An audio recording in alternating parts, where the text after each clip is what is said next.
The first thing I noticed was the mirror, a long, bright rectangle above the bar that held us both like a photograph we hadn't agreed to take. In it, my wife's hand hovered away from mine, fingers undecided, face tipped toward a stranger whose smile lived at the edges of the glass like a threat. Music throbbed beneath the skin of the room. A waiter swept by, and our reflections scattered into shimmering fragments of other people's joy. When the mirror stitched itself together again, I saw what the night would become, not an evening, but an exit, and the keys to it in her eyes. We had argued about the invitation for a week, gently at first, then in loops that spiraled back to the same point. I was tired of rooms that measured my worth before I spoke, and she believed that if we kept showing up, the seams would loosen and let us in. The host was her new boss, a man whose name was always followed by visionary in articles and whose face lived in grayscale on magazine covers, eyes narrowed like he was inspecting the future. His house was the kind that made a person polite: glass panels, wide steps, a front door taller than my first apartment ceiling. As we climbed, the night felt like a sketched outline we would try to color without going over the lines. I told myself to be light. I told myself to hold her hand more than the conversation. She wore a black dress that made the room seem too bright wherever she stood, and I wore a suit I had steamed twice because the fabric, like my patience, wrinkled with a glance. On the ride over, she said this party could change things, connections, possibilities, the kind of casual overlapping with power that people confuse with fate. I nodded. I remembered a time, early on, when our ambitions braided together, late nights with grocery store wine, budgets scribbled on the backs of envelopes, the sense that we were building something and that love was a kind of workmanship. Inside, a wave of perfume, ice, and the salted heat of too many people. Everyone seemed lightly lifted, a few inches above the floor, buoyed by recognition. The living room opened like a stage. The backyard glowed with a pool too blue for the hour. In the kitchen, laughter sloshed against a marble island, and a string quartet on the mezzanine pretended the world made sense if the notes were stacked just so. I knew how these rooms worked. Before they knew your story, they arranged you by categories: who you looked like, who you reminded them of, who you were allowed to be. My wife drifted ahead, already in the current, greeting two colleagues with a brightness that felt like a coin tossed into a fountain. I followed, shaking hands, offering a name that sometimes felt borrowed in places like this. The first small cut came quickly. A man with an easy tan and an easier grin leaned toward me as if we were already old friends and asked which vendor I represented. He gestured toward the bar, and I realized he thought I was staff. I smiled in the way a person smiles when a bruise is forming under their skin. It was nothing, I told myself. It was the kind of misrecognition that moves through nights like a draft under a door. When my wife returned from the coatroom with a lip color darker than before, she squeezed my arm and said, "Just breathe. It's one night." But breathing felt like an assignment. I could feel the room doing what rooms like this do, deciding me. I scanned the mirror above the bar and watched myself become a shape with edges sanded by politeness. And I watched her become brighter, the way a person looks when they are finally where they've been practicing to be. Momentum is a sneaky thing. It accrues without asking permission, gathers in the corners of an evening, and then asks you to step into it as if it were a river with your name on the current. We were introduced to the host under a chandelier that looked like a spill of frozen rain. He called my wife brilliant, and clasped her elbow like a jewel he'd discovered on the beach. To me, he offered the warm absence of attention that people in possession of too much are trained to give. It is a way of saying, stay where you are. The picture is balanced without you. A tall man in a charcoal suit appeared beside us, his smile practiced to show 2 teeth more than most. He had the accent of old money that learned to sound new. He knew my wife's portfolio by heart, and said her eye for scale was uncanny. He said this while not quite looking at me, the way someone opens a window without admitting the draft. When he finally turned, his gaze slid across my face, collecting what it needed to file me under. Irrelevant but harmless. I felt the label press into my skin. We saw it again near the bar. A woman asked my wife where she had learned to speak so well, and my wife laughed it off in the way all practiced professionals laugh offenses into decor. Later, A security guard asked to see my wristband while two men breezed past him with drinks that matched their suits. I showed it. I smiled. I stood a little straighter, as if posture were a password. At some point, my wife disappeared into a small knot of people surrounding the man in charcoal. He was telling a story that arrived soft and left with applause. He knew everyone, or knew how to behave as if he did. I watched him place his hand at the small of her back as he leaned in to be heard above the quartet, and I watched the contact spark the room's approval. He was the kind of man parties are designed to flatter. He wore confidence like another chin. I tried to involve myself. I made conversation with a philanthropist who mistook my field for something adjacent, and seemed relieved when I didn't correct her. I met a tech founder who kept mispronouncing my name, and who told me he loved my humility, as if it were a decorative choice. I met a man who said he didn't see race and then accidentally catalogued the categories he refused to see. By the time I found my wife again, the night had grown edges. She was standing near the mirror, her face richer in color, her laugh surrounded by people who rewarded it with echoes. The man in charcoal noticed me and ushered me closer in the way polite winners include everyone for the photo. He introduced himself, and his name made two people nearby turn as if a famous song had begun. He spoke about art and architecture, about the city as if he had poured it himself and was waiting for it to set. He praised my wife again, used her first name with ease, said she had a rare instinct for balance. When he finally asked about my work, his interest arrived late and left early. He nodded while looking past me, and it was clear he liked questions more than answers unless the answers belonged to him. The next cut spiraled under the surface. A joke landed that I did not hear. The people around us laughed, and I smiled on delay. I felt my wife's attention pulled like a tide toward the man in charcoal. I watched her nod and tilt, and become the version of herself that offices recognize and rooms reward. It was like watching someone step into a beam of light you can't stand under. The mirror above the bar held us all in a single square, him, the architecture of charm, her, the geometry of assent, me, the negative space that gives shapes their definition. The moment declared itself quietly. The quartet shifted to a song that made the room seem weightless. The host called for a toast, and the sea of bodies angled toward the mezzanine with the unison of a flock. Glasses lifted. Words mounted and fell, smooth and celebratory. They sounded like gratitude and like victory rehearsed until it forgot what it was grateful for. The man in charcoal leaned toward my wife and said something I will never know. Whatever it was, it made her eyes widen and her mouth press into a line of surprise that softened into consideration and then into yes. After the toast, a slide of movement, people reformed into clusters, and in the shift I lost sight of her.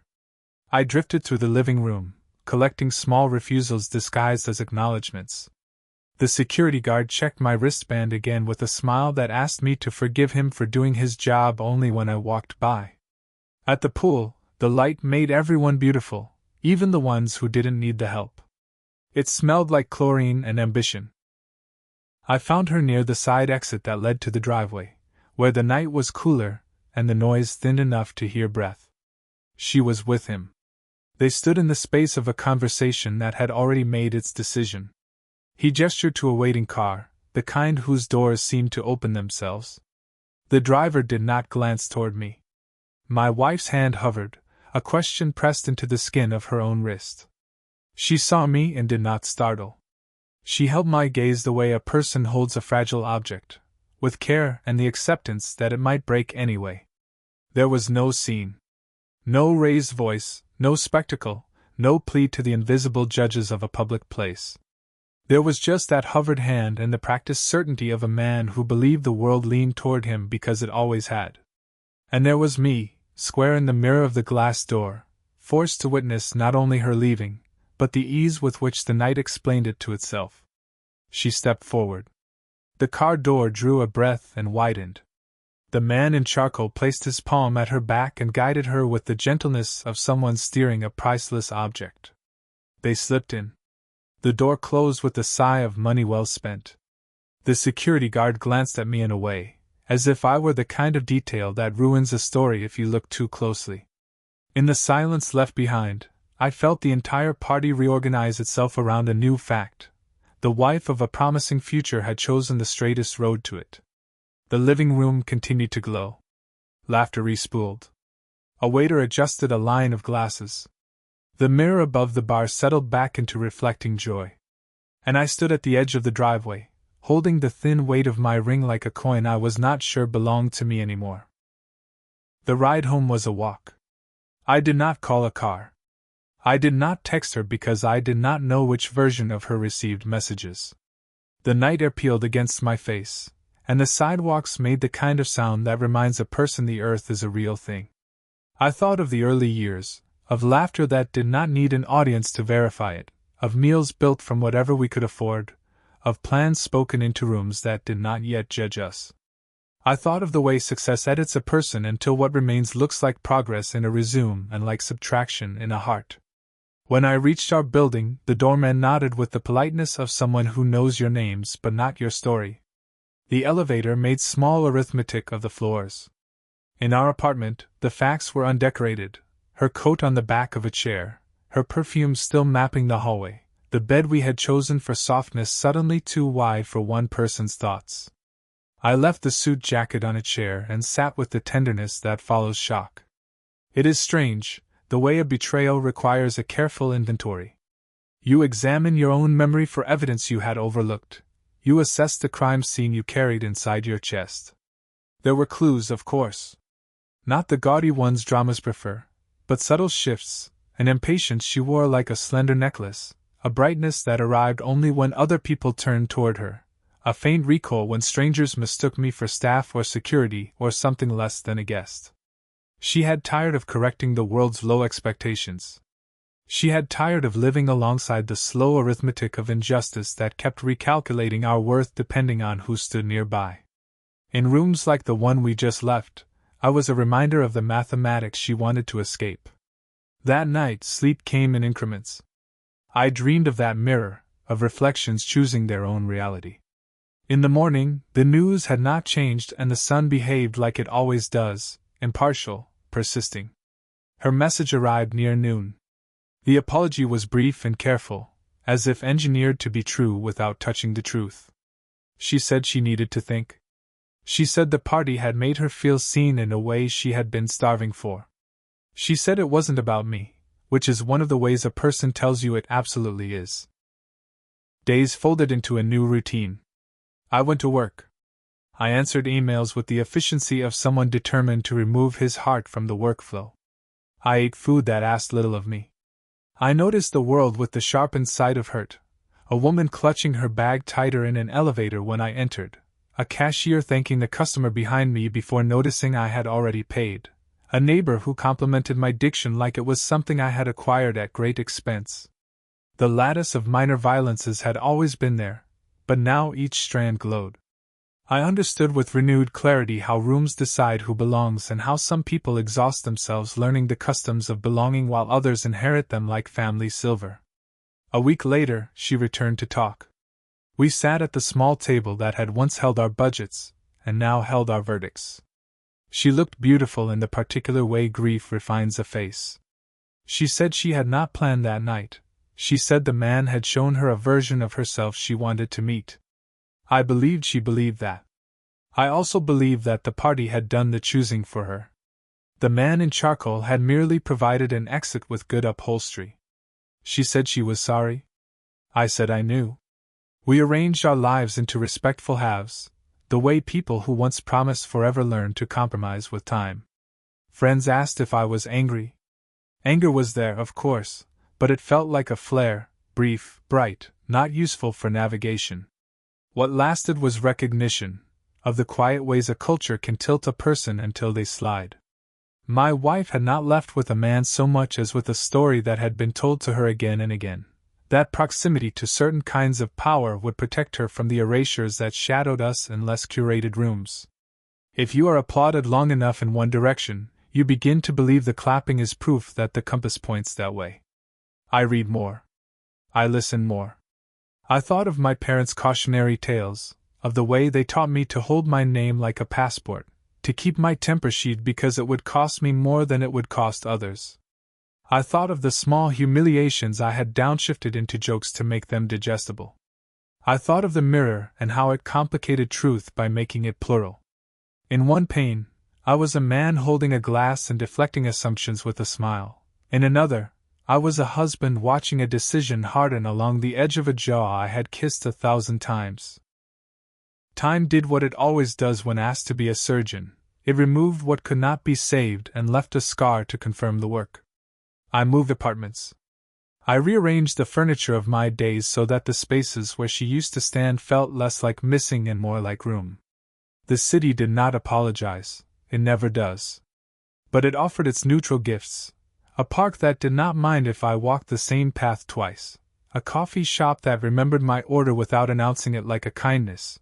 A library that held the hush steady regardless of who entered. Months later, I went to another party. Not because I had forgiven the architecture of such rooms, but because refusing them had begun to feel like surrendering ground I wanted to claim differently. I wore a suit that had learned my shoulders. I stood at the bar beneath another mirror and watched 100 small stories angle themselves toward approval. A stranger asked what I did. I told him plainly, and when he performed the small calculus of whether my answer deserved more questions, I did not wait for his arithmetic to finish. I asked him what he loved, not what he owned. For a moment, the room remembered it contained people. I don't tell this story to prosecute a single evening. I tell it because betrayal rarely arrives as a villain. It arrives as a solution, wrapped in the logic of a world that keeps certain doors unlocked for certain hands. My marriage did not end in a car. It ended in a culture where my presence was a negotiation and her value a commodity weighted by proximity. That night only signed the final page. If you're listening, perhaps you've seen your own mirror, the one that holds the version of you a room prefers and the version of you that survives when the music stops. Maybe you've felt the tug toward an exit that promised an easier story. Maybe you've stood on a driveway and understood that love is not just how you feel about someone, but how a world teaches you to stand together when its wind blows in only one direction. So ask yourself, before the next party, before the next decision delivered on a silver tray, what part of you is the room applauding, and what will it cost to keep clapping?